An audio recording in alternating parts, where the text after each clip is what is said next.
Ce matin, je me suis réveillée et j'ai fait la vaisselle. Ça me rappelle mon père.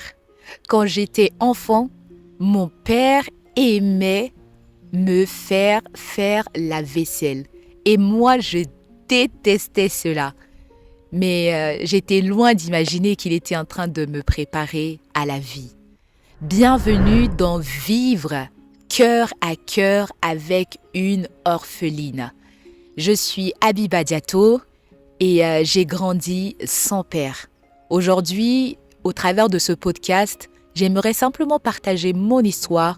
J'aimerais simplement parler des orphelins et apporter de l'espoir à tous ces enfants ou à toute personne qui passe par le deuil, la perte d'un parent. On va retourner en 2008 parce que j'ai perdu mon père en 2008 à l'âge de 9 ans. Ce jour-là, mon monde avait basculé. Ce jour-là, tout avait pris fin parce que j'aimais vraiment mon papa. Mon papa, c'était mon meilleur ami. Mon papa, c'était mon réconfort. Quand j'étais dans les bras de mon papa, tout était OK. Et je ne m'attendais véritablement pas à ça. On ne s'attend jamais à perdre un parent, un frère, une sœur. On ne s'attend jamais à perdre quelqu'un. Et quand on est enfant, c'est encore plus difficile parce que on ne comprend rien du tout de ce qui se passe. Moi, j'étais avec mon oncle. Donc, pour vous raconter un peu l'histoire, c'est que j'étais séparée de mes parents. Mon oncle s'est remarié au Tchad et il n'avait pas d'enfant. Donc, je suis venue habiter avec mon oncle et ma tante. Et mes parents étaient restés au Bénin. Donc, en 2008, mon père est venu pour nous rendre visite. Donc, ça faisait 1 an que j'étais séparée de lui. Donc, il était venu au Tchad pour nous rendre visite et pour ses affaires. Et il devait retourner au Bénin quelques jours après. Et moi, j'avais vraiment envie de revoir mon père. J'étais excitée à l'idée de revoir mon père. Je voulais tellement lui dire des choses que je vivais, des choses que je subissais, mais que je n'osais pas en parler. Et je me suis dit, quand papa va revenir, je vais tout lui dire, je vais tout lui raconter. Et quand on se voyait, la vérité, c'est que je voulais simplement être dans ses bras. Je voulais simplement être là, dans les bras de papa, en train de le regarder, en train de rigoler avec lui. Et je n'osais pas lui dire ce que je traversais, ce que je vivais et que je voulais vraiment qu'il soit au courant. Je n'arrivais pas à lui dire. Je me disais demain. Et on s'était vu un dimanche. J'étais allée passer le week-end avec lui et il est revenu me déposer à la maison parce que le lundi, je devais repartir à l'école. Et je me suis dit, de toute façon, on se reverra et je lui raconterai tout. Le lundi, je vais à l'école, tout se passe bien. Et le mardi, je me préparais. Sauf que là, le matin, j'entendais des cris dans la cour de mon oncle. Des pleurs, des cris et je ne comprenais pas. J'étais enfant, je n'avais jamais vécu ça auparavant. Et des gens venaient, ça criait. Et là, je sors. Personne ne s'attendait à me voir. Et dès qu'ils me voient, tous les yeux étaient braqués sur moi. Des gens me regardaient, me dévisageaient avec toute la pitié du monde. Et là, je me dis, mais qu'est-ce qui se passe? Pourquoi ces gens sont en train de pleurer? Et pourquoi aujourd'hui, on ne m'a pas dépêché pour aller à l'école? D'habitude, on me dit, Habiba, prépare-toi, va à l'école. Sauf qu'aujourd'hui, c'est différent. Et une de mes tantes me prend dans ses bras. Je n'ai pas le souvenir de tout ce qui s'est passé, mais en tout cas, je me rappelle très bien que les gens étaient en train de pleurer. Et là, une de mes tantes me prend dans ses bras et elle me serre très fort dans ses bras. Et là, avec une autre tante, elle commence à me dire il s'est passé quelque chose cette nuit.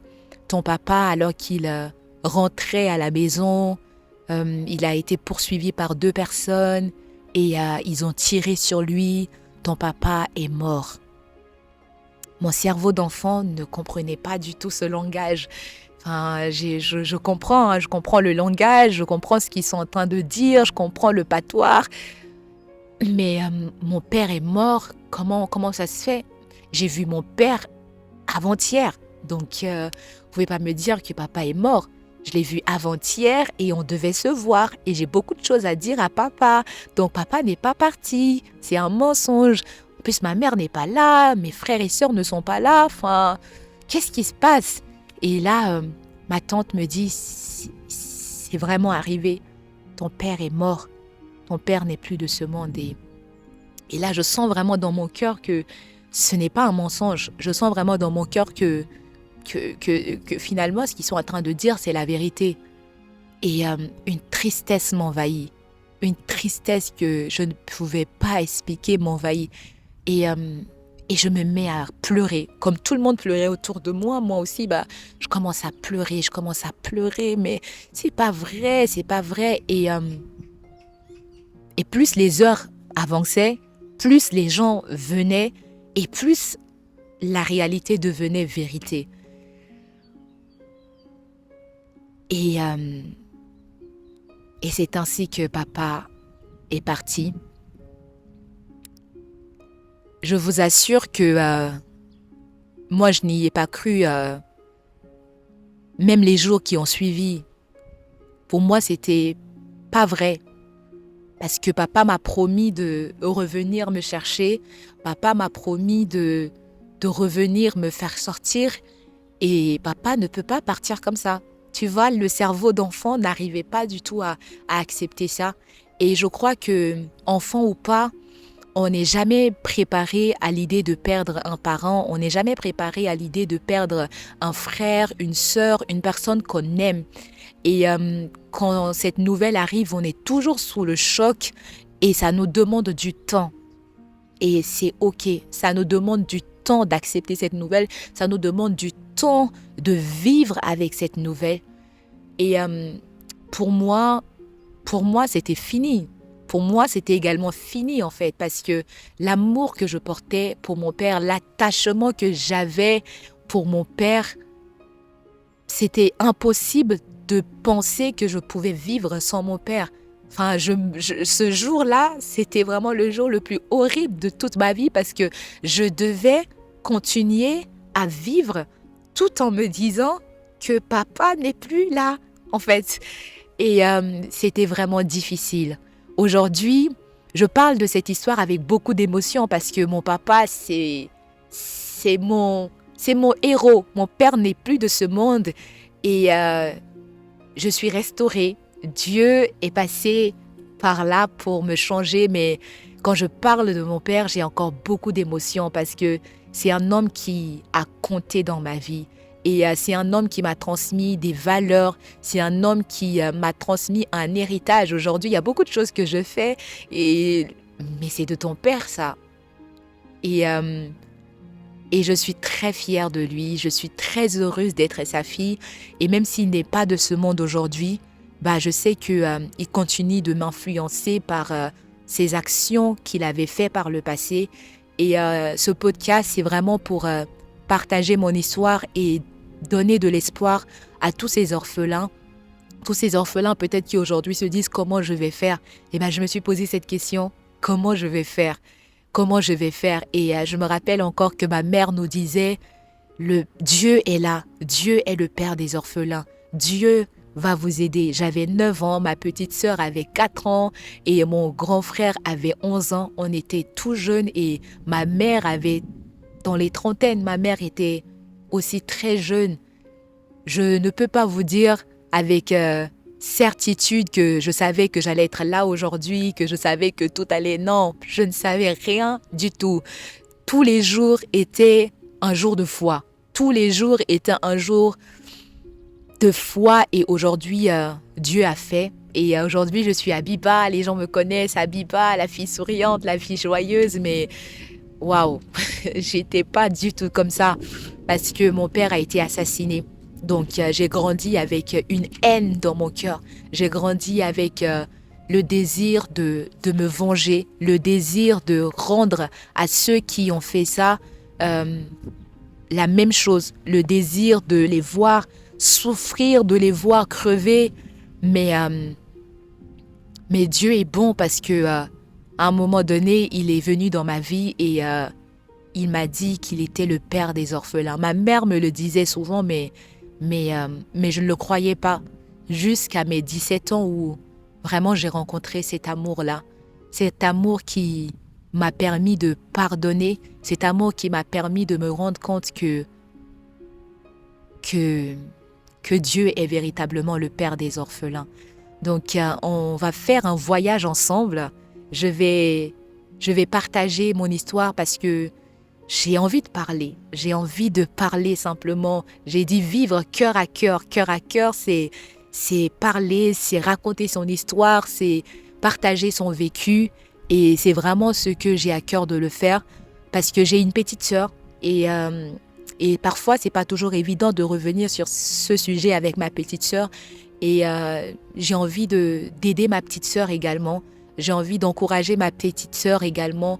Donc, ce podcast, je le fais d'abord pour moi-même. Je le fais pour ma petite sœur et je le fais pour tous les autres orphelins qui auront l'occasion de l'écouter. Et par la suite, ça ne sera pas que pour les orphelins, mais également pour des personnes qui ont encore leurs parents, pour appeler à toute personne.